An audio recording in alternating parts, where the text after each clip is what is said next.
With every of my ship tour videos I usually get a ton of questions, and this Invictus I put out 3 videos, one for the Galaxy, one for the Paladin and one for the Kraken, and so I decided to give the most frequently asked or otherwise interesting questions a short dedicated video.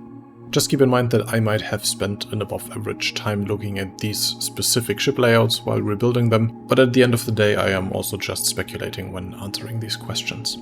Let's start with the Galaxy and let's get the does ship X fit out of the way.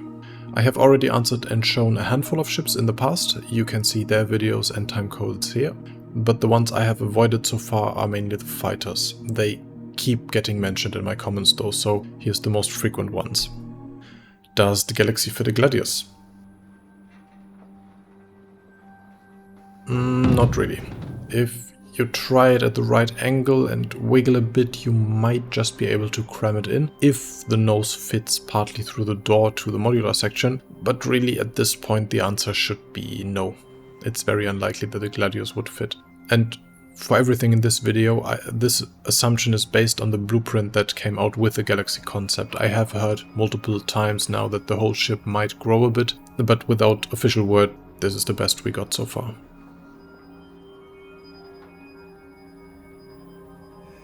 Next in line after the Gladius, and actually the one asked the most, is the F7 in various versions, and with this one the answer is a certain no. I think a lot of people underestimate how big the Hornet is. It's 22 meters long and wide. That's halfway between an F-15 and a small Airbus. If you went to the last CitizenCon and saw the model there, that was not actually to scale, that was somewhere between half and a third of the actual size. And the next on my list, the F8, that is even bigger, so no chance.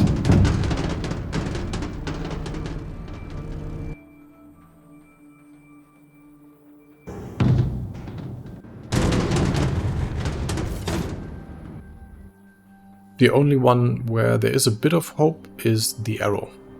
Technically it's still too big. Even though it feels tiny in Star Citizen terms, it's still bigger than a real-world F-15 or F-35, but especially with its wings being foldable, I think this one is the only realistic option you have when it comes to fighters. For future reference, please have a look at this graphic I made for the Golem video. It really is just the XXS pad and 2 SCU grids next to it. Everything else is blocked by beams or pillars. One small addition, because that is less about the hangar and more about the cargo elevator. I have tried a Nova tank and that did not fit too well. What about a Storm though? That's smaller, right? And it is, but while it's shorter and less tall, it is a bit wider and that means it will likely be too wide. However, because it's so flat, you should most likely be able to somehow get it in sideways. If that is acceptable for you and you have something to tractor the Storm, you may easily fit 5 in the module and 2 more in the hangar, but overall it might not be your best option.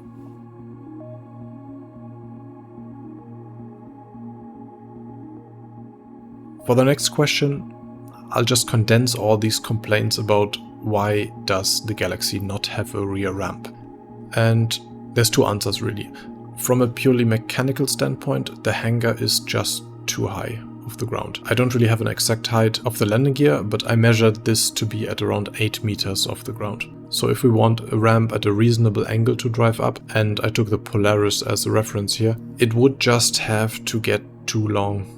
That is in stability or believability, but also in its size on a landing pad. With the ramp, a Galaxy would need an extra large landing pad, so capital size, and that's just not its intent. I think this was also an official answer I read somewhere. And also from a design standpoint, I know why you want a ramp here, and I agree it would be nice to use it for ground vehicles, but that simply is not the design intention. It's supposed to be a small hangar for a small support craft with a medical, transportation or maybe industrial purpose. That's it. Not every ship has to fit every purpose. If you would design a ship, as in a classical ship, and you build it with a helipad for medical or transportation or maybe industrial purpose, you wouldn't say, okay, but unless there's a ramp on it, because I want to drive my 2 trucks onto the helipad instead, this whole thing is useless. Many of us seem to crave a small or medium carrier ship, but that is just not the Galaxy's intended purpose, I'm afraid. Now let's get to a hopefully less controversial question. What paint do you expect with the Galaxy? That is fun and interesting, because it was only sold with a single optional paint, the protector one, which I think I prefer over the base one. So I would expect one paint for every role it can take with one of its modules. So a medical one, white and red, or red and white. Something cargo related, maybe matching the Zeus cargo variant. Then something industrial, maybe yellow and black would be a little too Drakish. And then I would bet there will be another more luxury paint, and maybe one darker piratey looking one. Now let's leave the Galaxy and move to the Paladin. I'll try to answer a bit shorter here. What can fit through the door? I was specifically asked about pulse spikes and 1 SCU crates.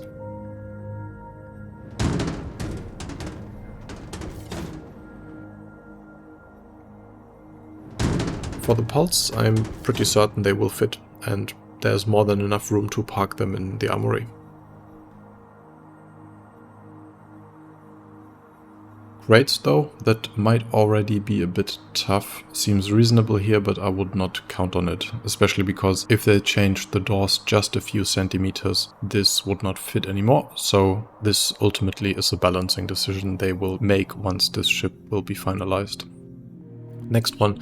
Starboard room on upper deck seems empty and pointless. I think that is supposed to mean either the bathroom or the second crew quarter. I think they are both essential.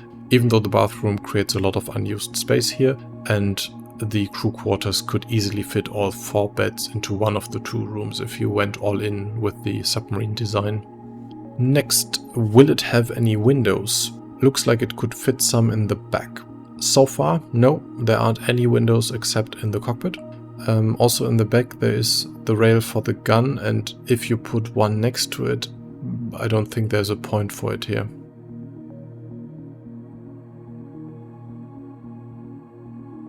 I would always appreciate a small window in the living quarters, as cozy as they already are, but without modifications I don't see a spot that is really suited. None of these walls are super close to the outer hull, and the interior really looks like it was designed with that submarine feel in mind anyways. Also, the usual shoutout to my Patreons and channel members who support these videos.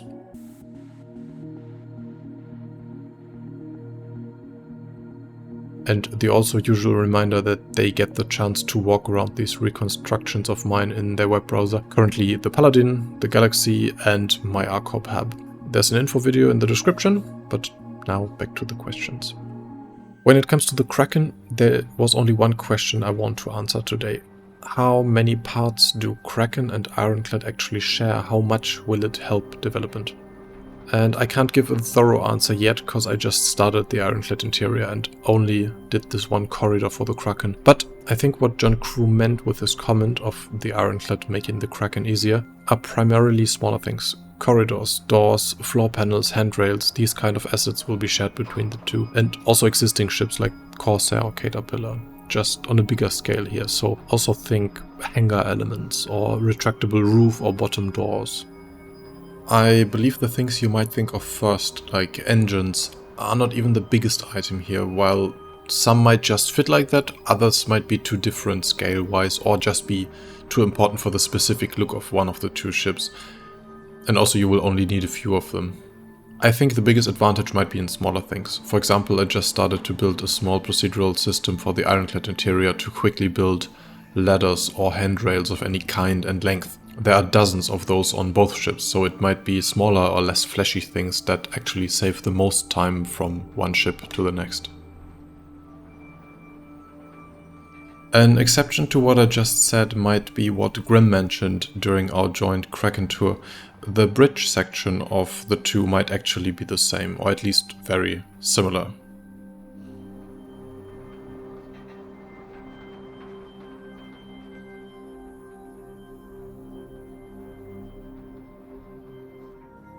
The last comment, and that is by far the one I get the most throughout all my videos.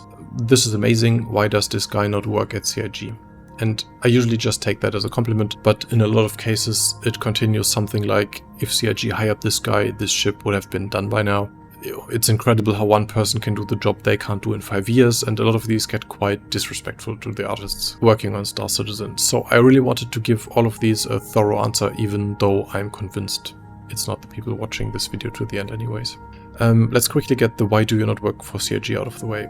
First of all, I have a decent job, and I have worked on things comparable to Star Citizen in scope, but I have no professional industry experience in this 3D work I do here. I have other closely connected professional experience that helps me get this done at a decent level, but if a professional looked at these videos, he really would not be as excited as some of my viewers.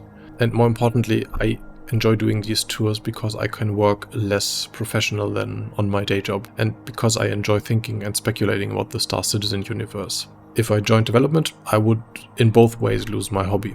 So never say never, but currently I enjoy looking at it from the outside. And to the second half I talked about earlier, what some particular commenters may not seem to understand is that with these kind of videos I do, I can cut corners they cannot cut. Their ships have to run in a game engine at 60 FPS at an incredible scale, and they have to be designed in a way that they can add ship after ship after ship without everything breaking. I do not have to consider FPS. I don't have a polygon budget. I don't have to respect your machine's RAM or GPU memory. I don't have to optimize my UVs to not waste resources, and I could go on forever. Point is, yes, I have built the Galaxy interior with all modules and the Paladin interior and some bits of Ironclad and Kraken, but apart from them obviously missing a lot of detail, if I wanted to put them into the Star engine, I would have to start from scratch, because these are not at all optimized for that. So yes, the development of Star Citizen as a whole is questionable at times, but the amount of work and passion that goes into these ships in particular is so much bigger than some people understand. Not everyone has to understand that, of course. Not everyone is a 3D artist, but my point is that if people are unhappy with development at times and don't fully understand what is necessary to make game assets on this level, I can assure you that however many months or years some of these ships take, it's mostly really justified. I'm not talking about ships like the BMM getting paused, the Galaxy being pushed back, promised features being changed. These are completely different things. All I'm vouching for here is that their artists are doing an incredible job, because that is what my work sometimes gets compared to, even though it really shouldn't. Right, that's enough rambling for today. Thank you for watching, and see you in the verse.